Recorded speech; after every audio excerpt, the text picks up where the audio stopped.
And welcome back to the channel. तो आज का जो हमारा टॉपिक रहने वाला है वो है role of RBI. Reserve Bank of India का रोल क्या है, ठीक है ना। आरबीआई का मतलब रिजर्व बैंक ऑफ इंडिया, ये तो सबको पता होगा। पहली बात मैं इधर से आपको, मैं तो पिछले वीडियोस में बताता आ रहा हूँ और आज मैं फिर से एक बार बताऊंगा कि जो आरबीआई है ना वो रिजर्व बैंक ऑफ इंडिया है। ये एपेक्स बैंक है। एपेक्स बैंक मतलब सर क्या है, ये बाप है सारे बैंक्स का बाप। मैंने एक जगह पे लिखा भी था कि ये बाप है सारे बैंक्स का, ठीक है ना। मतलब क्या है, अगर ये हमारा रिजर्व बैंक है आरबीआई, इसके अंडर सारे कमर्शियल बैंक्स आते हैं, चाहे आपका एसबीआई हो, चाहे आपका एचडीएफसी हो, चाहे आपका जे&के बैंक हो। जितने भी बाकी बैंक्स हैं ना, जो लोगों को सर्विस प्रोवाइड करते हैं, पब्लिक को जो बैंक सर्विस प्रोवाइड कर रहे हैं ना, उनको बोलते हैं हम कमर्शियल बैंक, से आपको पता होगा। और कमर्शियल बैंक्स को जो सर्विस प्रोवाइड कर रहे हैं वो है आरबीआई। दैट मीन्स कि आरबीआई जो है ना, ये इनका इन सब का बाप है। आरबीआई कंट्रोल करता है बाकी सारे कमर्शियल बैंक्स को, ठीक है ना। आई होप आपको ये समझ आ गया होगा कि आरबीआई है क्या। दूसरी बात बताना चाहूँगा मैं आरबीआई को लेके कि आरबीआई है ना, आरबीआई खुद तो रिजर्व बैंक ऑफ इंडिया है। ये क्या क्या काम करता है वो हम डिटेल इसी लेक्चर में पढ़ेंगे। लेकिन इससे इसके और एक ऐड में करना चाहता हूँ पॉइंट, जो एसबीआई है ना हमारा, state bank of India. State bank of India और आरबीआई आप मान के चलो ये बेस्ट फ्रेंड्स है, ठीक है। ये बेस्ट फ्रेंड्स है। क्या होता है कि जब आरबीआई ना, आरबीआई का काम है सुपरवाइज करना, सारे कमर्शियल बैंक्स को आरबीआई सुपरवाइज करता है। लेकिन क्या होता है कि अगर कहीं पे आरबीआई के पास टाइम नहीं है, आरबीआई के पास अवेलेबिलिटी नहीं है, वो क्या करता है, वो बोलता है एसबीआई को, भाई तू एक काम कर, तू देख सारे बैंक्स को, तो सारे कमर्शियल बैंक्स को मुझे इनका रिपोर्ट देना, ठीक है ना। तो ओकेजनली क्या होता है, यूजुअली तो नहीं होता है, ओकेजनली कभी कभी कभी कभार ऐसा होता है कि जो आरबीआई है वो एसबीआई को अथॉरिटी देता है कि तू ये इनके जो बाकी कमर्शियल बैंक्स जितने भी है तो इनको मॉनिटर कर, ठीक है। लेकिन असली काम ये आरबीआई का है। मे बी आपको मत पूछा जा सकता है कि एसबीआई भी बहुत इंपॉर्टेंट रोल रखता है हमारी कंट्री में, लेकिन आरबीआई रिजर्व बैंक है, ठीक है ना। सीधे हम आते हैं अपने टॉपिक पे। देखो जो आरबीआई है, आरबीआई का सिंबल की अगर मैं बात करूं, मैं आपको फोटो दिखाऊंगा उसकी। आरबीआई के सिंबल की अगर मैं बात करूंगा, आरबीआई के सिंबल में एक हिस्ट्री है। आपको पता है कि जो आरबीआई के स्केच बना है ना, इसमें पाम और लाइन हुआ करता था, देख, ठीक है। पाम ट्री, पाम एक फ्रूट है, पाम ट्री, और दूसरा लाइन हुआ करता था। लेकिन क्या हुआ, ये कब हुआ करता था और ये चेंज हो गया, ठीक है, ये चेंज हो गया। ये कब हुआ करता था, जब आरबीआई अंडर ब्रिटिश गवर्नमेंट था, जब यहाँ पे ब्रिटिश गवर्नमेंट थी, तब हमारा आरबीआई का सिंबल हुआ करता था पाम ट्री एंड लाइन। ये बात याद रखिएगा, इंपॉर्टेंट पॉइंट है।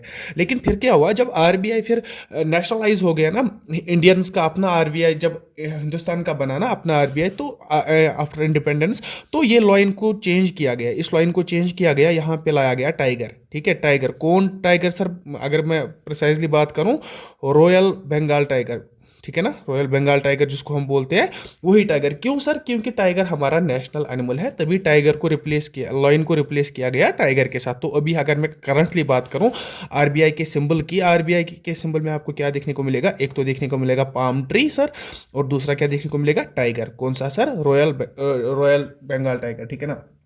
तो आगे हम बढ़ते हैं आरबीआई के स्ट्रक्चर की। देखो आरबीआई क्या होता है, आरबीआई में एक हेड होता है जिसको हम गवर्नर बोलते हैं। आरबीआई का एक हेड होता है जिसको हम गवर्नर बोलते हैं, जो कि गवर्न करता है, और ठीक है। और गवर्नर के अंडर 4 डायरेक्टर्स होते हैं, ठीक है।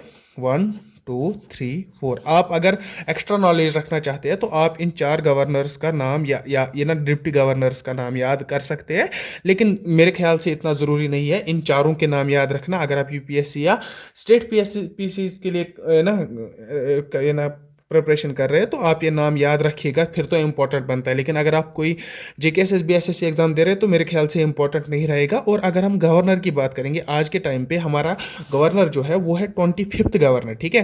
वो है 25th गवर्नर ऑफ आरबीआई। इसका मतलब क्या है कि ऑलरेडी 24 रह चुके हैं, अभी हमारा 25th चल रहा है, और उसका नाम क्या है, शक्ति कांता दास। मैं इधर पे लिखूंगा शक्ति कांता दास। ये आपको फुल एक प्योर हैंड रिटन नोट के फॉर्म में मिलेगा। मैं पीडीएफ प्रोवाइड कर रहा हूँ हर एक लेक्चर की, जो मैं दूंगा इधर पे इस चैनल पे, उसकी लिंक आपको मिलेगी। उसकी लिंक वो पीडीएफ मिलेगी आपको टेलीग्राम पे, और टेलीग्राम की लिंक आपको मिलेगी डिस्क्रिप्शन में, ठीक है ना। तो अभी हम बढ़ते हैं, थोड़ा सा हिस्ट्री के बारे में पढ़ते हैं, ठीक है ना। आरबीआई की हिस्ट्री के बारे में पढ़ते हैं हम। देखो आरबीआई एस्टैब्लिश कब हुआ था, हिस्ट्री के बारे में अगर मैं हिस्ट्री की बात करूंगा, मैं आपको एक बात बता रहा हूँ, मैं पहली बार हिस्ट्री लिख रहा हूँ अपने चैनल पे। मैं हिस्ट्री के रिलेटेड कुछ पढ़ा रहा हूँ, वरना अभी तक तो हमने फिजियोग्राफी और इकोनॉमिक्स पढ़ रहे, हिस्ट्री का नाम ही नहीं लिया था। अब जब हिस्ट्री का नाम आ गया तो मैं आपको एक बात बताऊं, अगर आपको हिस्ट्री में क्या होता है, यूजुअली हर एक स्टूडेंट को डेट्स याद रखना मुश्किल हो जाता है, डेट्स याद रखना मुश्किल हो जाता है। तो मैं आपको एक जनरली एक ट्रिक बताऊंगा। आपको एक टाइमलाइन बनाना है। टाइमलाइन क्या बनाना है सर? जैसे कि 1947 है ना, जब हम आज़ाद हो गए थे, जब इंडिया आज़ाद हो गया था, वो एक टाइमलाइन है। 1947 से पहले क्या हुआ था, 1947 के बाद क्या हुआ था, या अगर 1947 से पहले की बात करेंगे, 1857, रिवोल्ट ऑफ 1857, ये डेट तो हर किसी को याद है ना। तो अगर आपके पास कोई डेट आता है ना, आप पहले उसको कैटेगराइज करो कि ये इस पोर्शन में आता है या इस पोर्शन में आता है, ठीक है ना। उससे आपको रेलेवेंस मिल जाएगी। जैसे कि इससे आपको ना, जैसे आपको चीज़ रिलेट करनी पड़ेगी हिस्ट्री में, हिस्ट्री तभी याद रहेगी जब आप चीज़ों को रिलेट कर पाएंगे। रिलेट क्या मतलब है, जैसे मैं बता रहा हूँ, अगर मैं कश्मीर की बात करूँ, मैं कश्मीर में रहता हूँ, मुझे पता है कश्मीर में वलोर लेक है, जो कि फ्रेश वाटर लेक है, ठीक है ना। Fresh water lake, number 1 fresh water lake Wular lake, ठीक है ना, वो कश्मीर में। अब मैं वलोर के साथ ही और कुछ चीज़ें ऐड करूंगा, ठीक है ना, वलोर के साथ ही मैं और कुछ चीज़ें ऐड करूंगा, जिससे मुझे ये समझ आएगा कि ये भी कश्मीर में ही हुआ था। ये मैं जस्ट आपको एक एग्जांपल दे रहा हूँ कि आपको चीज़ें याद कैसे रखनी है, वरना तो आप खुद भी ये कर सकते हैं। मतलब अब मैं क्या समझाना क्या चाहता हूँ, मैं हिस्ट्री समझाना चाहता हूँ आपको आरबीआई की। जैसे मैं पहले ही बात करूँ, अगर मैं हिस्ट्री आरबीआई की समझाऊँ कि एस्टैब्लिश कब हुआ था। सर आरबीआई एस्टैब्लिश हो गया था अप्रैल 1, अप्रैल फूल के दिन, पहला ही दिन अप्रैल फूल के दिन, जिसको हम बोलते हैं कब, 1935। अब 1935 मुझे पता है ये किस एरा में पड़ता है, ये बिफोर इंडिपेंडेंस है। अब अगर बिफोर इंडिपेंडेंस है, 1935 में आरबीआई एस्टेब्लिश हो गया था, तो एस्टेब्लिश किया किसने? अगर ये आज़ादी से पहले हुआ था तो गवर्नमेंट किसकी थी? गवर्नमेंट तो इंडियंस की नहीं थी ना, तो ब्रिटिश गवर्नमेंट थी। तो इसका मतलब है कि आरबीआई एस्टेब्लिश किसने किया? ब्रिटिश गवर्नमेंट ने, क्योंकि 1935 डेट है एस्टेब्लिशमेंट डेट, जो कि 1947 से पहले आता है, ठीक है ना। और अगर मैं फर्दर इसके बारे में बात करूंगा, आरबीआई बनाया क्यों गया था? क्योंकि देखो, जो भी पैसे का काम होता था ना, जो भी पैसे का काम होता था ना पूरी कंट्री में, इसको देख रेख करने के लिए कोई होता ही नहीं था। कौन कि पहले हुआ क्या हुआ करता था? देखो आरबीआई असल में हिस्ट्री अगर मैं बात करूंगा ना, कुछ 2 4 5 बंदे थे, इस तरह मैं बताऊंगा, 2 4 5 बंदे थे इंडिया में, ठीक है ना, जो कि बहुत पैसा कमा रहे थे, ठीक है ना। ये भी मिलियंस बिलियंस मिलियंस, जो भी उस टाइम का करेंसी वैल्यू था उस हिसाब से, तो ये बहुत पैसा कमा रहे थे। अब क्या किया उन्होंने, अब इन्हीं के पास लोग जाते थे लोन लेने, ये लोग इनको लोन देते थे, ये लोग इनको लोन देते थे। लेकिन फिर क्या हुआ, फिर जो गवर्नमेंट थी उनको लगा कि ये इनके साथ मत कुछ गड़बड़ी करेंगे, कुछ अनफेयर मत करेंगे, तो उन्होंने उनको बताया कि आप एक काम करो कि बॉडी बनाओ। वो एक बॉडी जो उन्होंने बनाई, उसी को नाम दिया उन्होंने आरबीआई, ठीक है ना। आरबीआई एक्चुअली में पहले हुआ क्या करता था, आरबीआई से पहले क्या हुआ करता था, कुछ लोग ऐसे थे, कुछ अच्छे जो कमाते थे उस टाइम, इन्वेस्टर्स थे या बिजनेसमैन बड़े बड़े थे, वो लोगों को लोन वगैरह प्रोवाइड करते थे, लेकिन लोगों को कोई सिक्योरिटी नहीं रहती थी। लोगों को क्या पता था कि ये कितना इंटरेस्ट रेट देंगे, हमें किस इंटरेस्ट रेट पे उनको वापस लोन देना है, लाइक थिंग्स आप अब रिलेट कर पा रहे होंगे। तो उसके बाद क्या हुआ, आरबीआई इंट्रोड्यूस हो गया। आरबीआई क्यों इंट्रोड्यूस हो गया सर? एक कमीशन आया था ब्रिटिश गवर्नमेंट से एक कमीशन आया था, जिस कमीशन का नाम था यंग हिल्टन कमीशन। उस कमीशन का नाम था। उस कमीशन के रिकमेंडेशंस पे आरबीआई एस्टेब्लिश हो गया था, ठीक है ना। ब्रिटिश गवर्नमेंट से यंग हिल्टन कमीशन आ गई थी, उस कमीशन के रिकमेंडेशंस पे आरबीआई की एस्टेब्लिशमेंट स्टार्ट हुई, ठीक है ना। अभी क्या हुआ, अगर हम थोड़ा सा और पीछे जाए तो हम बात करेंगे कि क्या हुआ था। तो क्या होता है, 1933, आज़ादी से पहले की बात कर रहे हैं ना हम, हाँ। तो 1933 में क्या हुआ था, 1933 में एक बिल पास हो गई थी पार्लियामेंट में, एक बिल पास, इससे भी पहले एक बिल पास हो गई थी, आई गेस 1926, पूरा मुझे याद नहीं है। 1926 में एक बिल पास हो गई थी जो कि फेल हो गई थी। अब मैं बताऊंगा फेल कैसे क्या होता है, पास कैसे क्या होता है, मैं समझाऊंगा आपको। 1933 में एक बिल पास हो गई थी। बिल किस रिलेटेड पास हो गई थी कि आरबीआई को बनाने के रिलेटेड एक बिल पास की गई थी पार्लियामेंट में। एक्चुअली देखो क्या होता है कि जब भी कोई बिल पास होती है ना, पहले में तो मैं आपको ये समझाऊंगा कि बिल कैसे पास होती है और उसका प्रोसीजर क्या रहता है। देखो, एक बिल आती है, बिल होता क्या है सर, बिल कुछ प्रोविजंस होती है किसी रिलेटेड। अगर मैं बात करूं एजुकेशन सिस्टम के रिलेटेड, मुझे कोई चेंज लानी है, मैं एक बिल बनाऊंगा, इस बिल में एक पॉइंट लिखूंगा मैं, दूसरा पॉइंट, तीसरा प्रोविजंस, ठीक है, मैं प्रोविजंस लिखता हूं अपने बिल में। इस बिल को मैं क्या करता हूं, इसको मैं ले जाता हूं पार्लियामेंट में, पहले मैं ले जाता हूं लोकसभा में, उसके बाद ये बिल जाती है राज्यसभा में, उसके बाद इसको प्रेसिडेंट का साइन मिलता है और उसके बाद ये बिल पास होती है, ठीक है। अब देखिए पूरा प्रोसीजर मैं बताऊंगा। पहले मैंने एक बिल लाई, बिल को मैंने क्या किया, मैंने कुछ प्रोविजंस लिखे इस पे, मैंने पार्लियामेंट में लाई। पार्लियामेंट में मैंने बताया लोगों को कि आप इस पे अनुमति दीजिए, आप अपनी एक्सेप्टेंस दीजिए कि आप ये बिल, इस प्रोविजंस को आप एक्सेप्ट करते हैं, ये होने चाहिए कि नहीं। लोकसभा में अगर वो पास हुई, उसके बाद वो राज्यसभा में जाती है, उसके बाद राज्यसभा में पास अगर हुई, पास कैसे होती है सर, वोटिंग होती है। अब वो डिफरेंट तरीके की वोटिंग होती है, वो हमारा टॉपिक नहीं है, मैं बस आपको समझा रहा हूँ। एक तो लोकसभा में वोटिंग होती है, वोटिंग होने के बाद अगर वो बिल उसने मेजॉरिटी वोट्स जीते तो मतलब वो पास हो गई लोकसभा में। लोकसभा के बाद वो जाती है राज्यसभा में। राज्यसभा में भी अगर वो पास हो गई, उसके बाद वो जाती है प्रेसिडेंट के पास। अब प्रेसिडेंट को खाली साइन करना है। अब प्रेसिडेंट ने, मतलब मैं प्रेसिडेंट हूं, मैंने साइन किया। अब मैंने जब किस पे साइन किया, इस बिल पे साइन किया। अब ये बिल नहीं रहा, अभी एक्ट बना, ठीक है ना। अभी एक्ट बना। एक्ट क्या होता है, जो लागू होता है, मतलब प्रेसिडेंट के साइन के बाद एक बिल एक्ट बन जाता है, ठीक है। अब क्या हुआ, अब इधर भी मैं क्या आपको बताना चाहता हूं, 1933 में क्या हुआ था, एक बिल इंट्रोड्यूस की गई पार्लियामेंट में, इंट्रोड्यूस की गई पार्लियामेंट में। किसको रिलेटेड, यही प्रोविजंस को रिलेटेड कि ये जो मनी सप्लाई वगैरह हो रहा है, ये कोई कंट्रोल करना चाहिए हमारे इंडिया में। और दोनों हाउसेस में पास होने के बाद 1934 की, एक ही साल में 1934 की अगर मैं बात करूं, ये बिल पास होती है और ये बन जाता है एक्ट। क्या बन जाता है हमारा एक्ट, जैसा कि मैंने आपको बताया। जब ये एक्ट बना तो क्या हुआ कि एस्टेब्लिशमेंट हो गई आरबीआई की। 1933 में बिल पास हो गई, 1934 में एक्ट बना और 1935 में एस्टेब्लिशमेंट हो गई आरबीआई की। सर एस्टेब्लिशमेंट कहाँ पे हो गई सर, कोलकाता में। ये इंपॉर्टेंट पॉइंट है, उस टाइम का कलकत्ता नहीं, उस टाइम का कोलकाता, ठीक है ना। तो कोलकाता में ये एस्टेब्लिश हो गई। तो उसके बाद क्या हुआ, जब कोलकाता में एस्टेब्लिश हो गई 1937 में क्या हुआ, अब एक डेट है 1937 में क्या हुआ, इस एस्टेब्लिशमेंट को, जो आरबीआई एस्टेब्लिश हो गया था कोलकाता में, तो इस आरबीआई को शिफ्ट किया जाता है किधर पे सर, बॉम्बे, ठीक है। महाराष्ट्र बॉम्बे में इस आरबीआई को शिफ्ट किया जाता है। प्रेजेंटली हमारा आरबीआई का हेड ऑफिस जो है वो हमारे मुंबई में है। तो ठीक है, यहां तक तो आपने समझ लिया। अब हम बात करेंगे कुछ गवर्नर्स की, कुछ इंपॉर्टेंट गवर्नर्स जो हमारे आज तक रहे। जैसा कि मैंने आपको बोला, आज कौन सा है, शक्तिकांत जी, जो है शक्तिकांता दास, ठीक है ना। तो इससे पहले मैं कुछ गवर्नर्स के बारे में बात करना चाहूंगा जो कि इंपॉर्टेंस रखते हैं हमारे इस आरबीआई की हिस्ट्री में, ठीक है ना। पहले में अगर मैं बात करूंगा, देखो आरबीआई है ना, आरबीआई, देखो आरबीआई कब बना, 1935 में, ठीक है ना। 1935 में और एक बात हुई थी, government of India act, government of India act, ये मैं रिलेट करने के लिए बोल रहा हूँ।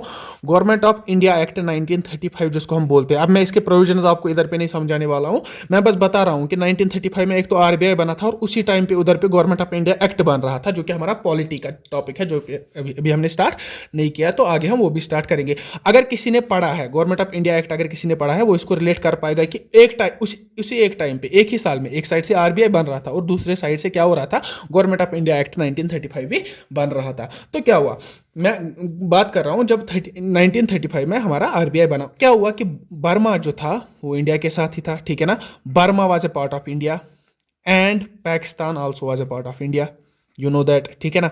अब बर्मा और इंडिया जब पाकिस्तान का पार्ट थे, तो जो आरबीआई है ना, आरबीआई ने इसका भी अकाउंट्स देखे हैं, इसने पाकिस्तान के अकाउंट्स भी देखे हैं।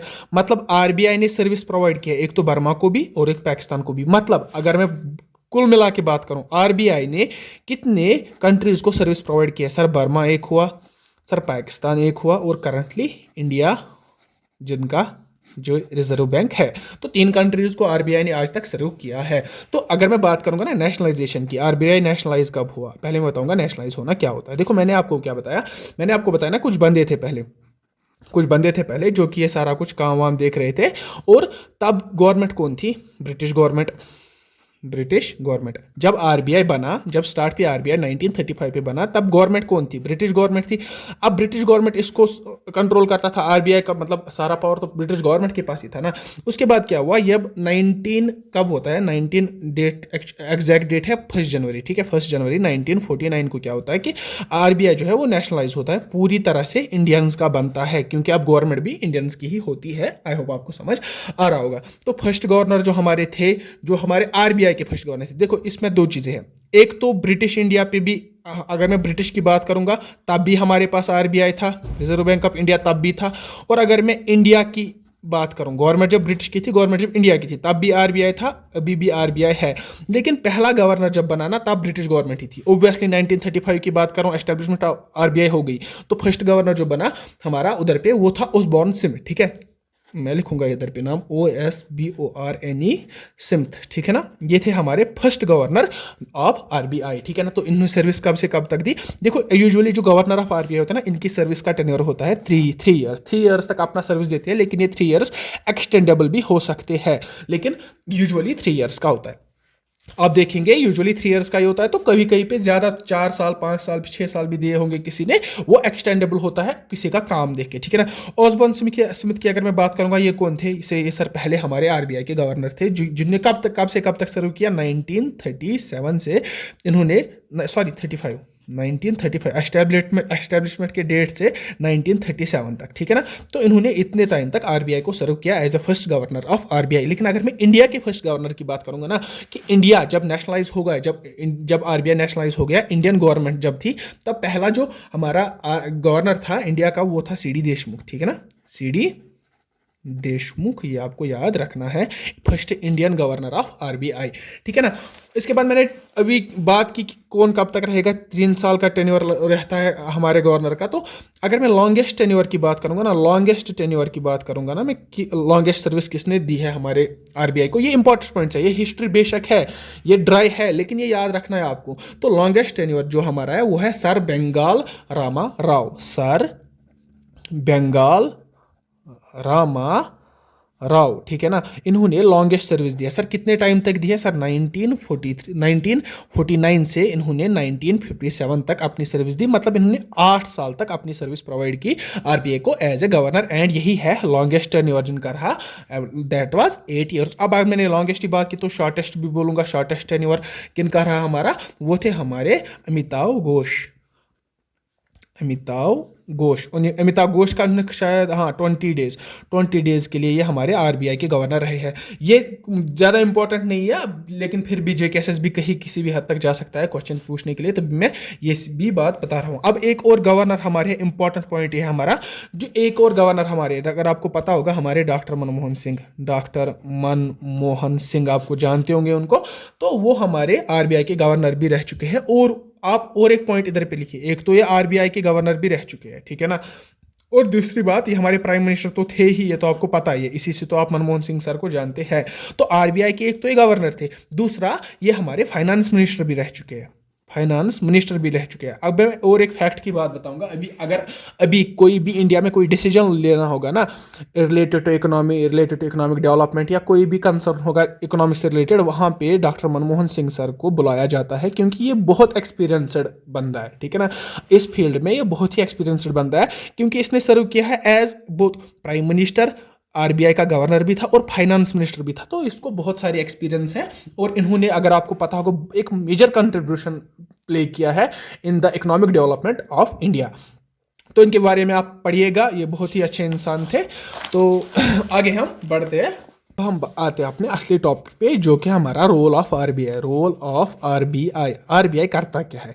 देखो, मैंने पिछले वीडियोस में जो मेजर रोल है ना, वो तो मैंने आपको समझाए, लेकिन फिर भी मैं अभी यहाँ पे रिपीट करूंगा, और मैं साथ के साथ नाम देता चलूंगा कि क्या क्या रोल है हमारे आरबीआई के। पहला जो रोल है हमारा आरबीआई का, वो है करेंसी प्रिंटिंग। करेंसी प्रिंट कौन करता है सर? आरबीआई करता है, ठीक है ना। लेकिन इधर पे आप एक इंपॉर्टेंट पॉइंट याद रखिएगा, जो भी सारे नोट्स है ना, करेंसी नोट्स के फॉर्म में आती है ना, नोट सारे आरबीआई प्रिंट करती है, एक्सेप्शन हमेशा याद रखनी चाहिए, 1 रुपी नोट। 1 रुपी नोट जो है ना सर, ये जब ये आरबीआई नहीं बनाता सर, मार्केट में आता कहाँ से है? तो ये प्रिंट करता है गवर्नमेंट ऑफ इंडिया प्रिंट करता है हमारा 1 रुपी नोट। 1 रुपी नोट हमारा आरबीआई प्रिंट नहीं करता है, गवर्नमेंट ऑफ इंडिया प्रिंट करता है। एंड जो भी कॉइन्स है, जो भी बाकी कॉइन्स है, COINS कॉइन्स, सिक्के जो भी है, वो गवर्नमेंट ऑफ इंडिया बनाती है। देखो, जो भी आरबीआई का नोट होगा ना, आरबीआई का जो नोट्स है ना, मैंने नोट्स की अगर बात करूं मैं, 1 रुपी नोट को आरबीआई नहीं बनाता है, इसको गवर्नमेंट ऑफ इंडिया बनाता है। इसका मतलब जाहिर सी बात क्या है कि जो 1 रुपी नोट है ना, इस पे आरबीआई का साइन भी नहीं होगा। आरबीआई साइन मतलब गवर्नर का साइन नहीं होगा, शक्तिकांता दास का साइन नहीं होगा। एक मनी अगर है मेरे पास, अगर एक कोई 10 रुपीज नोट है, ये तब वैल्यू रखती है जब इधर पे गवर्नर का साइन होगा, I pay to the bearer the sum of यूता, एंड इधर पे साइन होगा गवर्नर का, ठीक है ना। तो जब ये गवर्नर का साइन होगा तब ये वैलिड होगी। लेकिन जो 1 रुपये नोट है ना उस पर गवर्नर का साइन नहीं होता है। क्यों नहीं होता है सर? क्योंकि वो गवर्नमेंट ऑफ इंडिया बनाती है। तो सर फिर साइन किन का होता है वो आप मुझे कमेंट सेक्शन में बताएंगे, ठीक है ना। ये काम मैं आप पे छोड़ता हूँ, मुझे बताना है कि उस पर किसका साइन होता है और वो कैसे वैलिड होती है। उसके बाद एक तो मैंने बात की करेंसी प्रिंटिंग की, आरबीआई करेंसी प्रिंट कैसे करता है। अब एक क्वेश्चन आता है इधर पे कि आरबीआई करेंसी प्रिंट कितना करता है, आरबीआई अनलिमिटेड करेंसी प्रिंट क्यों नहीं करता है, आरबीआई क्यों, अगर हमें इकोनॉमी बढ़ानी, अगर हमें ग्रोथ करनी है, हम सीधे आरबीआई को बोलेंगे भाई आप एक काम करो, आप मिलियंस एंड बिलियंस में पैसा छापना शुरू कर दो, ठीक है ना। लेकिन ऐसा नहीं होता। ऐसा सर क्यों नहीं होता? आप लेक्चर 1 देखिए, लेक्चर 1 जो इंट्रोडक्शन मेरा इकोनॉमिक्स का है उधर पे मैंने इस सवाल का जवाब बताया है, अगर आप जानना चाहते हैं तो। दूसरा पॉइंट जो हमारा रोल ऑफ आरबीआई में है वो है bankers bank. Bankers bank start किया था मैंने इसी के साथ, बैंकर्स बैंक। बैंकर्स बैंक क्या होता है सर? मैंने आपको बताया कि अगर एक बैंक है, अगर यहाँ पे आरबीआई है, आरबीआई लोन देता है, रेगुलेट करता है, सुपरवाइज करता है कमर्शियल बैंक्स को। कमर्शियल बैंक्स मतलब एसबीआई कमर्शियल बैंक है, मतलब एचडीएफसी कमर्शियल बैंक है, मतलब कोई भी बैंक आप लिखो, ये सारे कमर्शियल बैंक से एक्सेप्ट आरबीआई, ठीक है ना। आरबीआई जो सर्विस बैंक्स को प्रोवाइड करता है ना, और वही कमर्शियल बैंक्स वो सर्विस पब्लिक को प्रोवाइड करती है। लाइक मैं पब्लिक हूँ, मैं एक बंदा हूँ, मुझे लोन लेना है, मुझे कुछ पैसों का ट्रांसफर करना है, मुझे डिपॉजिट करना है, मुझे विड्रॉ करना है, मैं कहाँ से करूँगा? मैं सर कमर्शियल बैंक के पास जाऊँगा, वहाँ से करूँगा। लेकिन अगर यही काम कमर्शियल बैंक को करना है ना, वो आरबीआई के पास जाता है, तभी इसको बोलते हैं बैंकर्स बैंक, ठीक है ना। आई होप कि दूसरा पॉइंट भी आपको समझ आ गया होगा। पॉइंट जो हमारा है वो है governments bank. Governments bank, government sir bank क्या होता है? देखो हमने पिछले वाली जो फिजिकल पॉलिसी हमने पढ़ी थी, मैंने बताया था आपको गवर्नमेंट के पास एक तो रिसीट्स आते हैं, एक तो एक्सपेंडिचर होता है गवर्नमेंट का, ठीक है ना। गवर्नमेंट देखो गवर्नमेंट क्या करती है, गवर्नमेंट के पास टैक्स आता है, इनकम आता है, तो गवर्नमेंट एक्सपेंडिचर करती है, ठीक है ना। गवर्नमेंट बिल्डिंग्स बनाती है, प्रोजेक्ट्स बनाती है, पुल्स बनाती है, तो मतलब गवर्नमेंट का एक तो इनकम भी आ रहा है, गवर्नमेंट का एक्सपेंडिचर भी हो रहा है। ये बात मैंने आपको बताई ना, और ये आपको पता है, ठीक है ना। अब ये गवर्नमेंट का एक्सपेंडिचर जो और इनकम जो आ रहा है ना, ये होता ये कहाँ जाता है सर? ये जाता है एक अकाउंट में, एक अकाउंट में जो कि है हमारे आरबीआई में। आरबीआई में एक अकाउंट है in the name of government of India, ठीक है ना। In the name of government of India एक अकाउंट है। जिस तरह अगर मैं जे&के बैंक की बात करूंगा ना, मैं आपको इधर पे अपना नाम भी बताऊंगा, मेरा नाम अदनान है, ठीक है ना, अदनान हफीज़ मेरा नाम है। तो अदनान हफीज़ के नाम से एसजे के बैंक में एक अकाउंट है जहाँ पे मैं सारा इनकम अपना या डिपॉजिट जमा करता हूँ और यहाँ से ही मैं विड्रॉ भी करता हूँ। इसी तरह गवर्नमेंट ऑफ इंडिया का जो बैंक है जहाँ वो अपना इनकम रखते हैं और जहाँ से वो एक्सपेंडिचर करते हैं, उस अकाउंट का नाम है government of account is in the name of government of India. किस बैंक में है सर? आरबीआई बैंक में। तो मैं बताऊंगा कि गवर्नमेंट्स बैंक क्या है, तो आरबीआई है हमारा गवर्नमेंट्स बैंक, जो कि हमारा गवर्नमेंट्स का इनकम और एक्सपेंडिचर होता है वो एक अकाउंट से होता है, और वो अकाउंट हमारे किस बैंक में है? आरबीआई में, ठीक है, रिजर्व बैंक ऑफ इंडिया में। आई होप कि आपको ये भी पॉइंट समझ आ गए हो। तो मूव ऑन करते हैं हम फोर्थ पॉइंट पे, ठीक है ना। पॉइंट है हमारा वो है कस्टोडियन ऑफ फॉरेक्स। अब ये फॉरेक्स क्या होता है सर? फॉरेक्स का मतलब है फॉरेन एक्सचेंज, ठीक है ना। फॉरेन एक्सचेंज का मतलब क्या है सर? देखो फॉरेन एक्सचेंज ना हर एक कंट्री के पास होता है। वो क्या होता है कि अगर मैं बाहर पैसे कमा रहा हूँ ना, बाहर में पैसे कमा रहा हूँ, अब मुझे इंडिया में पैसे भेजने हैं, ठीक है ना। अब यहाँ के फॉरेक्स के साथ में बात करूँगा, मैं इनको बोलूँगा कि मुझे मनी एक्सचेंज करके इंडिया भेजनी है। इसके बाद ये कुछ रेट्स लगाएंगे अपने फॉरेक्स का कुछ अपना रेट होता है, करेंसी एक्सचेंज का कुछ अपना रेट होता है, हर एक कंट्री का अपना अपना रेट होता है। तो वही रेट लगाएंगे, उसके बाद ये पैसे हमारे घर पहुँचेंगे, ठीक है ना। अब ये टॉपिक अगर मैं बात करूँगा ना, ये बैंकिंग में हमें अच्छे से पढ़ना है। अभी आप ये बस रफ आइडिया मैं दे रहा हूँ कि फॉरेक्स क्या होता है, कस्टोडियन ऑफ फॉरेक्स क्या होता है, कि आरबीआई जो है वो एक्ट करता है कस्टोडियन ऑफ फॉरेक्स के, मतलब ये इस पे देख रेख करता है, किस पे? फॉरेक्स जो भी है ना, फॉरेक्स कितना है हमारा, अभी हमारा फॉरेक्स कितना है, अभी हमारी करेंसी एक्सचेंज रेट कितनी, ये सारा कौन देखता है? हमारा आरबीआई देखता है। और अगर मैं मोर और बात करूंगा ना फॉरेक्स एक्सचेंज में और आता क्या क्या, उनके एसेट्स क्या क्या होते हैं, गोल्ड होता है इधर पे हमारी फॉरेन करेंसी होती है, इधर पे हमारे एचडीआर, इधर पे और आरटीपी होता है। वो सारे ये आईएमएफ से रिलेटेड ये टॉपिक्स है, अभी आपको ये समझने की जरूरत नहीं है, मैं बस आपको बता रहा हूँ। बस आप इतना याद रखिए कि फॉरेक्स जो है ना, हमारा एक्सचेंज है ना, जो हमारा फॉरेन करेंसी एक्सचेंज है ना, जिसको हम फॉरेक्स बोलते हैं, उसको वो कस्टडी में है। किसकी कस्टडी में? आरबीआई में। आरबीआई की कस्टडी, मतलब आरबीआई इस फॉरेक्स को सुपरवाइज करता है। उसके बाद और एक पॉइंट की बात करेंगे हम आरबीआई के रोल की, जो कि हमारा बनेगा अभी फिफ्थ पॉइंट, जो कि है देखो मैंने आपको मॉनेटरी पॉलिसी पढ़ाई ना, मॉनेटरी पॉलिसी का ही पॉइंट है कि प्राइस स्टेबलाइजेशन।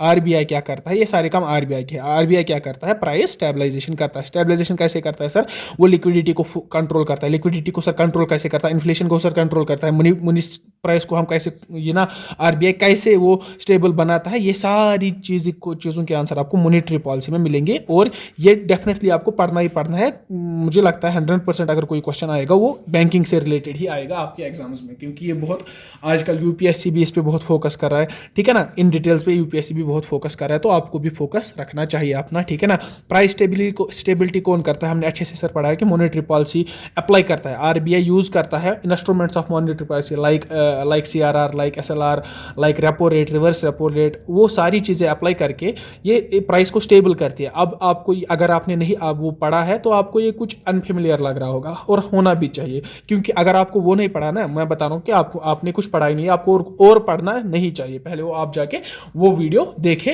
मॉनेटरी पॉलिसी पे मैंने एक वीडियो बनाई है। मॉनेटरी पॉलिसी एक फंक्शन है आरबीआई का, जिसको हम बोलते हैं प्राइस स्टेबलाइजेशन।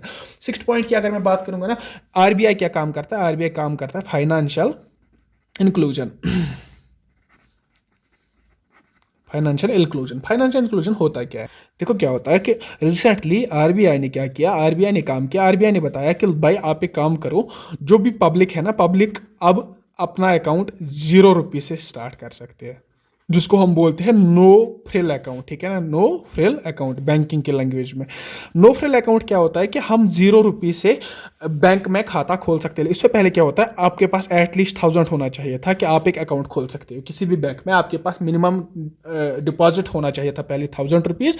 वो 1000 रुपीज़ आपका डिपॉजिट रहता बैंक में और आपका एक अकाउंट खुल जाता बैंक में। लेकिन उसके बाद क्या किया, आरबीआई ने एक मॉडिफाई किया, अपनी पॉलिसी मॉडिफाई की। उन्होंने बताया कि हम फाइनेंशियल इंक्लूजन लाएंगे। फाइनेंशियल इंक्लूजन मतलब क्या होता है सर, मतलब ये कि अगर किसी के पास पैसा नहीं है, वो भी अपना अकाउंट बैंक में खोलेगा, वो भी खोल सकता है। लेकिन इससे फर्क क्या पड़ता है, हम पढ़ क्यों रहे हैं सर, इससे फर्क ये पड़ता है, देखो आज मेरे पास पैसा नहीं है, मेरे पास अकाउंट भी नहीं है। अब अगर मेरे पास 1000 रुपीज़ है, मेरी इतनी ही इनकम है, मैं कैसे अकाउंट बनाऊंगा, फिर मैं आगे काम कैसे करूंगा। तो लेकिन बैंक ने इधर पे सोचा, इन्होंने रशिया की ये पॉलिसी है और ब्राज़ील की, हाँ ब्राज़ील, हाँ ब्राज़ील के, ठीक है। ब्राज़ील और रशिया की पॉलिसी है, वो पहले उन्होंने ये नो फ्रिल अकाउंट इन्होंने ही लाए थे। ये क्या मतलब होता है, क्यों लाए थे, ये इसलिए लाए थे क्योंकि अगर मेरे पास अभी पैसा नहीं है, मेरे पास लेकिन अकाउंट है, मेरे पास एटीएम कार्ड है, मैं क्या करूँगा, मैं जाऊँगा बैंक के पास, मुझे फाइनेंशियल टर्म्स का पता लगेगा, मुझे बैंक के बारे में पता लगेगा, मुझे बाकी स्कीम्स के बारे में पता लगेगा। और जितना ज़्यादा एक इंसान इन्फ्लुएंस होगा ना बैंक के साथ, वो उतना ज़्यादा उस बैंक के साथ काम करेगा। ये आपने देखा भी होगा। लाइक अगर मैं अपनी बात करूँगा, मुझे तो पता ही नहीं होता था पैसों का, मेरे पास पैसे आते थे, मुझे क्या करना है इनका मुझे कुछ पता नहीं होता था। लेकिन जब से मेरे पास अकाउंट आ गया, मैं एटलीस्ट कभी कभी भी मैं एक काम करता हूँ, मैं 300 रुपीज़ सेव करता हूँ। मैं कभी एक काम करता हूँ, मैं और कुछ स्कीम के लिए अप्लाई करता हूँ। लाइक ये इंक्लूजन, ये फाइनेंशियल इंक्लूजन लाया किसने, आरबीआई ने, कि हम अब नो फ्रिल अकाउंट भी खोल सकते हैं। लाइक 0 बैलेंस पे हम अकाउंट खोल सकते हैं। उसके बाद और एक पॉइंट पढ़ेंगे इसी के रिलेटेड, हमारा 8th पॉइंट पढ़ेंगे हम, जो कि है role in development. Role in development, ये इंपॉर्टेंट है। रोल इन डेवलपमेंट को कैसे, क्या रोल प्ले करता है, आरबीआई का क्या रोल है हमारे डेवलपमेंट में। इधर पे मैं अगर बात करूं डेवलपमेंट की, डेवलपमेंट होगी कैसे, जब लोगों के पास पैसा आएगा, ठीक है ना। डेवलपमेंट पहले कैसे होगी, हमने डेवलपमेंट भी पढ़ा, मैंने तभी एक सीरीज में पढ़ा आपको। डेवलपमेंट कब होगी, आपको पता होगा, जब ग्रोथ होगी। पहले जब ग्रोथ होगी फिर हम डेवलपमेंट कर सकते हैं। लेकिन ग्रोथ कब होगी, इकोनॉमिकल ग्रोथ कब होगी, जब इनकम बढ़ेगी, ठीक है ना। जब एक इंसान के पास इनकम बढ़ेगी, उसका मतलब है कि ग्रोथ हो रही है, ठीक है ना। ग्रोथ होने का मतलब हम डेवलपमेंट कर सकते हैं। ये तो हम बताते हैं ना कि हम डेवलपमेंट नहीं कर सकते अनलेस कि हम ग्रोथ अचीव नहीं करें। ग्रोथ हम कैसे अचीव करेंगे, पैसों के साथ। जब हमारे पास पैसे होंगे तभी हम ग्रोथ अचीव कर सकते हैं। इसी सीन को देखते हुए आरबीआई ने क्या काम किया, आरबीआई ने बताया कि हम जो हमारे लोन थे ना, लोन्स किन किन को दिए जाते थे, लोन्स सबों को नहीं दिए जाते थे। लोन्स दिए जाते थे बिजनेसमैन को, एंटरप्रेन्योर्स को, जो कि कोई काम करते थे, जिनसे कि बैंक्स को एक एश्योरेंस मिलती थी कि ये कुछ टाइम के बाद ये लोन अपना वापस करेंगे, ठीक है ना। अगर मैं वुमेन्स की बात करूंगा इधर पे, अगर मैं बात करूंगा फार्मर्स की, अगर मैं बात करूंगा और जो हमारे कौन सेक्टर्स थे, पुअर सेक्टर ऑफ इकोनॉमी में बताऊंगा। पुअर सेक्टर ऑफ हमारा जो इकोनॉमी था, जिनमें हमारे फार्मर्स आते हैं, जिनमें हमारे स्टूडेंट्स आते हैं, जिनमें वुमेन्स आते हैं, उनको लोन प्रोवाइड नहीं किया जाता था, ठीक है ना। उनको लोन प्रोवाइड नहीं किया जाता था क्योंकि उनके पास कोई कुछ देने के लिए नहीं था उधर पे, जिसके बदले में उनको लोन देते। उनके पास वो ऑलरेडी पुअर थे तो उनको क्या लोन देते, बैंक को कोई उम्मीद नहीं थी। लेकिन फिर क्या हुआ, आरबीआई ने काम किया, जब ये सिनेरियो इकोनॉमिस्ट्स के सामने आ गया, आरबीआई को डायरेक्ट किया गया। आरबीआई ने बताया कि हम डेवलपमेंट में भी आप अपना काम करेंगे, रोल इन डेवलपमेंट यही है, आरबीआई डेवलपमेंट में भी रोल प्ले करता है। क्या आरबीआई ने इशू किया कि आप अब इनके लिए एक प्रोविजन रखो, एक प्रायोरिटी रखो, तो उनको हम बोलते हैं PSLS, ठीक है ना। वो क्या होता है, priority sector lending. Priority sector lending, priority sector में कौन कौन से आते हैं मैंने आपको बताया अभी, स्टूडेंट्स आते हैं, वुमेन्स आते हैं, फार्मर्स आते हैं, जो भी हमारे पुअर लोग हैं ना हमारे इकोनॉमी में, वो आते हैं हमारे किस में, प्रायोरिटी सेक्टर लैंडिंग में। आरबीआई ने बताया कि इनको प्रायोरिटी बेसिस पे लोन दो, ठीक है ना, इनको लोन आप प्रोवाइड करो। जब इनके पास लोन आएगा तो ये भी काम करेंगे। अभी तक एक पॉपुलेशन में 3 बंदे काम कर रहे थे, अब क्या हो रहा है, उसी पॉपुलेशन में 5-6 बंदे काम कर रहे हैं, क्योंकि इनके पास पैसा है। जब ये काम करेंगे ग्रोथ होगी, जब ये ग्रोथ हमारी फुल होगी, जब हम ग्रोथ अचीव करेंगे उसके बाद ही तो हम डेवलपमेंट कर सकते हैं ना। तो ये एक बहुत ही अच्छा इनिशिएटिव था आरबीआई की तरफ से कि इन्होंने अपना डेवलपमेंट में भी इन्होंने अपना रोल प्ले किया। और किस तरह किया वो मैंने आपको समझाया। यहाँ पे मैं हमारी 8th फंक्शन की बात करना चाहूँगा, जो कि है supervision under payment and settlement system act 2007, ठीक है ना। ये क्या है, अब इतना बड़ा नाम तो बताया मैंने, लेकिन है क्या, फिर से मैं नाम बताता हूँ, कोई मत नोट करा होगा। Supervision under payment and settlement system act 2007, ठीक है ना। 2007 में एक्ट तो मैंने बताया एक्ट क्या होता है, ये आपको मुझे दोबारा रिपीट करने की जरूरत नहीं है। तो क्या हुआ कि इससे पहले हम 2007 के बाद क्या क्या हमारे पास आ गई, देखो जी पे इंट्रोड्यूस हो गया, हमारा फ़ोन पे इंट्रोड्यूस हो गया, हमारा पेटीएम इंट्रोड्यूस हो गया। ये 2007 के बाद ही तब तक ये हो चुका था। कौन से ये एप्लीकेशंस हमारे पास आ गए, लेकिन इनको सुपरवाइज कौन करता था, इनको सुपरवाइज कोई करता ही नहीं था। उसके बाद ये एक्ट बनाया गया, आरबीआई को एक मतलब रोल प्ले करने के लिए बताया गया कि आप एक काम कीजिए, आप इनको सुपरवाइज कीजिए, जो भी हमारे जो एप्स है जिनसे हम ये, क्योंकि ये कंसेप्ट नहीं था तब तक, ये कंसेप्ट नहीं था, वरना तो पहले जब 1935 में एस्टैब्लिश हो गया था उन्हीं प्रोविजंस में ये भी होता। लेकिन ये कब आया, 2007 में। ऑनलाइन ये ना जो पेमेंट्स करते हैं, डिजिटल मार्केटिंग जो करते हैं, ये सारे कंसेप्ट्स जो आए ये हमारे 2007 तक आ चुके थे या 2007 के बाद आ गए। तभी 2007 में एक सुपरविजन दी गई आरबीआई को कि आप एक काम करें, आप इनको ये ना सुपरवाइज कीजिए। किनको, हमारे फोन पे जो है, एम पे है, गूगल पे है, जितने भी हमारे payment UPI methods of transaction होते हैं, ठीक है ना। ये हमारा 8th फंक्शन है। 9th फंक्शन की अगर मैं बात करूंगा ना आरबीआई की, तो मैं बताऊंगा रिसेंटली आरबीआई ने क्या किया, आरबीआई ने इनॉग्रेट किया रिजर्व बैंक इनोवेशन हब, ठीक है ना। RBIH बोलते हैं इसको, फिर से मैं बताऊंगा, किसी को मत लिखना होगा। रिजर्व बैंक इनोवेशन हब और ना इनॉग्रेट किया आरबीआई ने। सर ये होता क्या है, ये फोकस करता है, ये जो हब है ना ये फोकस करता है अगेन वही पुअर पीपल पे, पुअर सेक्टर्स पे, ताकि ये आरबीआई ना हमेशा पुअर पीपल को एक मदद करना चाहता है, ठीक है ना। RBI inaugurated RBI that focuses on promoting access to financial services for the low income population. जिनकी इनकम लो होगी उनको फोकस करने के लिए, उनके लिए डेवलपमेंट हम कैसे करेंगे, उनके लिए कुछ स्कीम्स वगैरह जो भी लाए उनको हम बोलते हैं, वो है हमारा रिजर्व बैंक इनोवेशन हब। इसकी इनॉग्रेशन की आरबीआई ने। अब क्या मसला है, अब ये तो आपके ना सिलेबस में टॉपिक, अगर हम फाइनेंस अकाउंट रिसर्च की बात करेंगे वहां पे भी रोल ऑफ आरबीआई है। सर अब क्वेश्चन प्रोबेबिलिटी किस में से है, क्वेश्चन प्रोबेबिलिटी मैं अगर बताऊं, मैं आपको बताऊंगा, मेरे पास एक बुक है इधर पे, अगर आप इसको लाते भी हो, ये है इकोनॉमिक सर्वे, ठीक है ना, कब की, फ्रॉम फरवरी 2022 टू 1 जनवरी 2023, मतलब फाइनेंशियल ईयर 2022, ठीक है ना। 2022 फाइनेंशियल ईयर जो हमारा रहा है, उसमें क्या हुआ, देखो ये इकोनॉमिक सिनेरियो है, इसमें बहुत सारे पॉइंट्स है। अगर मैं ये सारे पॉइंट्स आपके सामने शेयर करना स्टार्ट करूंगा ना, एक्सप्लेन करना इसको, मैं बहुत टाइम लगेगा। इसमें से प्रोबेबिलिटी है क्वेश्चन पूछने की, इसमें से करंट अफेयर्स, ये करंट अफेयर्स है ना, ये करंट अफेयर्स है, लेकिन रिलेटेड टू व्हाट है, इकोनॉमी, ठीक है।